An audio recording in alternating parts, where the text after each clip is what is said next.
বন্ধু, আজকে হাটে যাবি? বিক্রি বাটা কিছু হবে বলে মনে হয়। প্রচন্ড বৃষ্টি হচ্ছে তো। আরে লকাই, হয়তো মানুষজন কম বেরুবে কিন্তু বিশাল পরিমাণে একটা লাভ করতে পারবো আমরা, বুঝলি? সেটা কিভাবে হতে পারে? চাইলেই তো আর বিশাল পরিমাণে লাভ করা যায় না।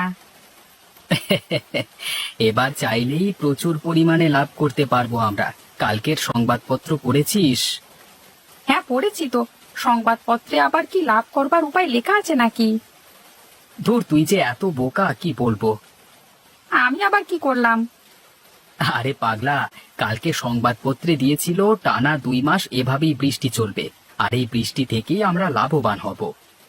বৃষ্টি থেকে আবার কিভাবে লাভবান হব? যেটা বলছি শোন, বেশি প্রশ্ন করতে যাস না।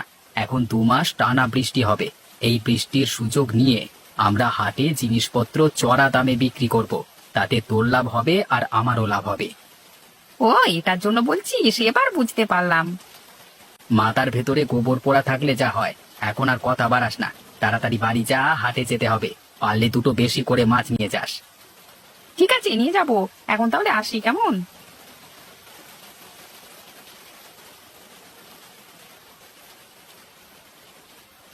আজকে হাটে তো একটা দোকানও খোলা নেই।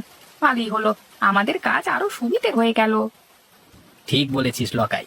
চল, একটা ছাউনির নিচে গিয়ে বসি। মনে হয় আজকে আর কেউ বেশি দোকান খুলবে না।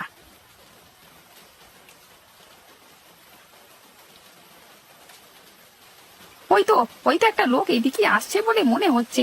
আমাদের কাছেই আসতে হবে, কোনো দোকান তো খোলা নেই বাবু। তা ভাই, মাংস কত করে? বেশি না, 1 কেজি মাত্র 350 টাকা। 1 কেজি মাংস? তাও আবার মুরগির মাংস 350 টাকা? ওরে বাবা! এই বর্ষার দিনে জিনিসপত্রের দাম তো বাড়বেই। এত বৃষ্টিতেও দোকান খুলেছি, দাম তো একটু বেশি হবেই। আশেপাশের কোনো দোকানই খোলেনি, দেখুন না। সে না হয় বুঝলাম, তা বলে এত দাম? এত বৃষ্টিতে কোনো দোকানদার দোকান খোলেনি, শুধুমাত্র আমরা দুজন বসেছি। দামটা একটু বেশি তো দিতে হবেই দাদা। আচ্ছা আচ্ছা, আমায় 2 কেজি মুরগির মাংস দিও। এই নিন আপনার 2 কেজি মাংস। আপনার হয়েছে 700 টাকা। এই নিন আপনার টাকা। বলিস কি রে ভাই, একদিনেও এত টাকা মুনাফা আমি তো আগে কখনো দেখিনি। দাঁড়া দাঁড়া, মনে হচ্ছে আরো একজন আসছে। লোকাই, মাছ কত করে দিচ্ছিস রে? লক্ষণ দা, বেশি না, 1 কেজি মাত্র 250 টাকা। 1 কেজি মাছ 250 টাকা? তোরা কি পেয়েছিস বলতো? লক্ষণ দা, এই বর্ষার দিনে এত কষ্ট করে মাছ ধরতে হয় পুকুর থেকে, দাম তো একটু বেশি দিতে হবেই। 1 কেজি মাছ নাও আর 250 টাকা দাও। আচ্ছা, কি আর করা যাবে, আমাকে 3 কেজি দে। এই নাও তোমার 3 কেজি মাছ। তোমার হয়েছে 750 টাকা। তোরা তো দিনে দুপুরে ডাকাতি করে নিলি রে। এই নে, ধর তোর টাকা। কি বন্ধু, আমার বুদ্ধিটা কেমন কাজে দিল তো? এটা আবার বলে দিতে হবে নাকি? জবরদস্ত তোর বুদ্ধি। এত বুদ্ধি তুই রাখিস কোথায়? হ্যাঁ, আমার বাড়ির আলমারিতে রে।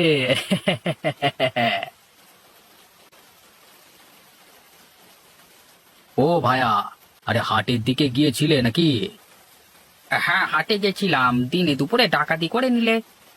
কেন গো, তোমার সাথে আবার কে ডাকাতি করলো? কে আর করবে ডাকাতি? তোমাদের পাড়ার নগেন মাংস বিক্রি করছিল, আমি কিনলাম, 350 টাকা কেজি হিসেবে নিল।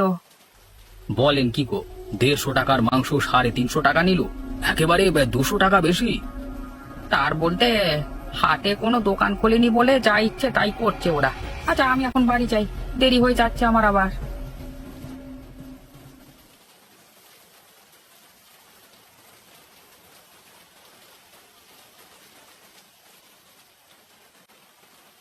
কিরে অশোক, এখানে একা একা বসে আছিস যে?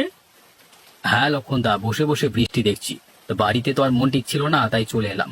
তা তুমি কোথায় গিয়েছিলে? এই হাটে গিয়েছিলাম হাট করতে। তা হাটের কি অবস্থা গো লক্ষণদা, দোকান খুলেছে? হ্যাঁ, 2টি মাত্র দোকান খোলা আছে, নগেনের মাংসের দোকান আর লকাইয়ের মাছের দোকান। লক্ষণদা, তুমি কি নিলে, মাছ না মাংস? আর বলিস না রে ভাই, আমি 3 কেজি মাছ নিলাম, তাও কত দামে জানিস? 1 কেজি মাত্র 250 টাকা হিসেবে, বাবারে বাবা! বাপরে বাপ, সুযোগের সৎ ব্যবহার করে নিচ্ছে ওরা দুজন, বুঝলে তো? যা বলেছিস, 150 টাকা কেজি মাছটা বিক্রি করছে 250 টাকা কেজিতে, ভাবা যায়? এত দামে বিক্রি করবে ওরা, এটা ভাবা যায় না। এই তো একটা বুদ্ধি মাথায় আসছে বলে মনে হচ্ছে। এই সুযোগটাকে হাতছাড়া করলে হবে না। ওই ইংরেজিতে কি যেন বলে, একটু বিজনেস করা যাক।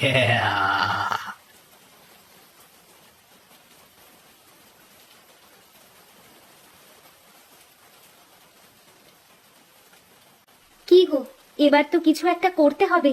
এইভাবে বাড়িতে বসে থাকলে তো আর সংসার চলবে না। কি করব বলো? কাল সংবাদপত্রে দিয়েছিল এখন 2 মাস টানা মুষলধারে বৃষ্টি হবে। আমাদের পুকুর থেকে মাছ ধরে হাটে নিয়ে যাও না গো একবার, বিক্রি করলে তবু সংসারটা চলবে। এই বৃষ্টিতে মাছ না হয় নাই ধরলাম, কিন্তু কিনবে কে? যা বৃষ্টি হচ্ছে তাতে লোকজন বাড়ি থেকে বেরোবে বলে তো মনে হয় না। তুমি অত চিন্তা করো না, বিধাতা ঠিক একটা না একটা উপায় বের করে দেবে। এইভাবে মুষলধারে বৃষ্টি চলতে থাকলে কিছুদিনের মধ্যেই বন্যা হয়ে যাবে, তখন সংসার চালানো আরো মুশকিল হয়ে যাবে। আরে অশোক দা যে, তা কি মনে করে আমার বাড়িতে? কেন রে নিতাই, আমি কি এমনি এমনি আসতে পারি না? আরে অশোক দা, তুমি খারাপ ভাবছো কেন? আমি ওটা বলতে চাইনি। আমি বলছি বৃষ্টি মাথায় নিয়ে আমার বাড়িতে এসেছো, নিশ্চয়ই কিছু তো দরকার আছে। দরকারটা কি সেটা বলো। তোর যে ওই ছোট পুকুরটা আছে, ওটা আমি 2 মাসের জন্য কিনতে চাই। আমি 10,000 টাকা তোকে দেব, রাজি থাকলে বল। তুমি 2 মাসের জন্য পুকুরটি নিয়ে কি করবে? নিতাই, আমি তোকে টাকা দিচ্ছি, পুকুরটা 2 মাসের জন্য কিনবো। কি করব সেটা তো আমি তোকে বলতে পারবো না। তাহলে কি করে দিই আমি? কেন দেবে না? তোমরা 10,000 টাকা দেবে। আর করলে কি করবে? নয় মাছ ধরবে? আমাদের পুকুরের মাছের যা দাম হবে তার থেকে অনেক বেশি টাকা দিচ্ছে অশোকদা তোমায়। আচ্ছা, তাহলে 2 মাসের জন্য আমি আমার পুকুরটাকে তোমায় বিক্রি করে দিলাম। এই নে ধর তোর 10,000 টাকা। বলেছিলাম না, বিধাতা ঠিক একটা না একটা উপায় দেখিয়ে দেবে। দেখো, 2 মাসের ব্যবস্থা কেমন হয়ে গেল কিছু না করে। আমার মনে একটা খটকা লাগছে। অশোক অতগুলো টাকা দিয়ে গেল, এর পেছনে কি মতলব এঁটেছে কে জানে।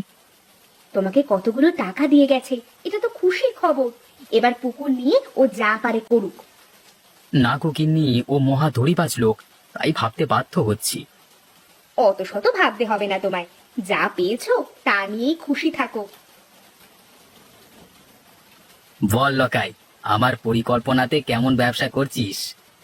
একদম ফাটাফাটি। এরকম চলতে থাকলে আমরা কিছুদিনের মধ্যেই অনেক ধনী হয়ে যাব। নগেন, লকাই, তোদের সাথে একটু জরুরি কথা আছে। হ্যাঁ বলো না, কি কথা? নগেন, আমি তোর পোল্ট্রি ফার্মটা 2 মাসের জন্য কিনতে চাই, আর তার জন্য আমি তোকে 10,000 টাকা দেব। না না, 10,000 টাকায় আমি মোটেই দেব না। আমার 20,000 টাকা দিতে হবে, তবেই বিক্রি করব। আচ্ছা তাই হবে, তোকে 20,000 টাকাই দেব। আর লকাই, তোর পুকুরটিকেও আমি কিনে নেব 2 মাসের জন্য। তারপর তোর পুকুর আবার তোর হয়ে যাবে। আচ্ছা, কত টাকা দেবে বলো? তোর পুকুরটার জন্য আমি 20,000 টাকা দেব। আমি রাজি আছি। এই 2 মাসের জন্য আমার পুকুরটি তোমার হয়ে গেল। এই নে, এতে 40,000 টাকা আছে, দুজনে ভাগ করে নিস।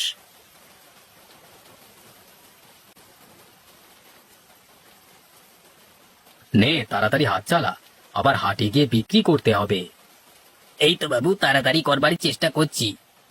হ্যাঁ, এখন গ্রামের সমস্ত পুকুর এবং পোল্ট্রি ফার্মের মালিক হলাম আমি। এবার আপনি যেমন খুশি দামে বাজারে মাংস এবং মাছ বিক্রি করবেন, তাই তো? ঠিক ধরেছিস তুই। এটা কি বলে ব্যবসা? বুদ্ধি যার টাকা তার, কথাতেই আছে। এই যে হয়ে গেছে বাবু, তাহলে এবার এগুলি হাটে নিয়ে যাই। হ্যাঁ নিয়ে যা।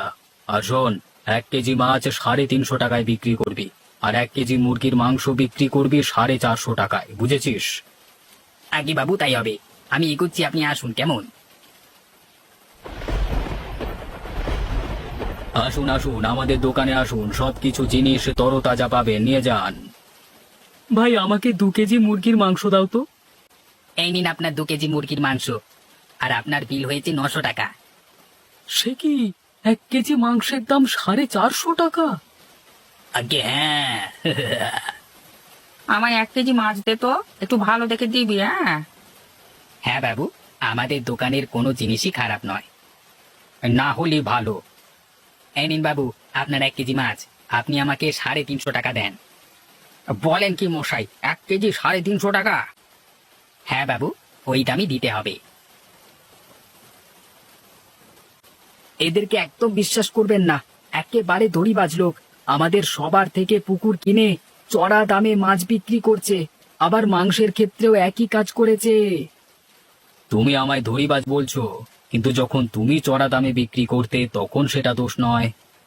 হ্যাঁ অশোকদা, আমি আমার ভুল বুঝতে পেরেছি। আমি তোমাদের দেখাতে চেয়েছিলাম, একজন বেশি মুনাফা করতে চাইলে বাজারে কম্পিটিশন বেড়ে যায়, জিনিসপত্রের মূল্য বেড়ে যায়, ভারসাম্য হারিয়ে যায়। এটা তো আমরা ভেবে দেখিনি।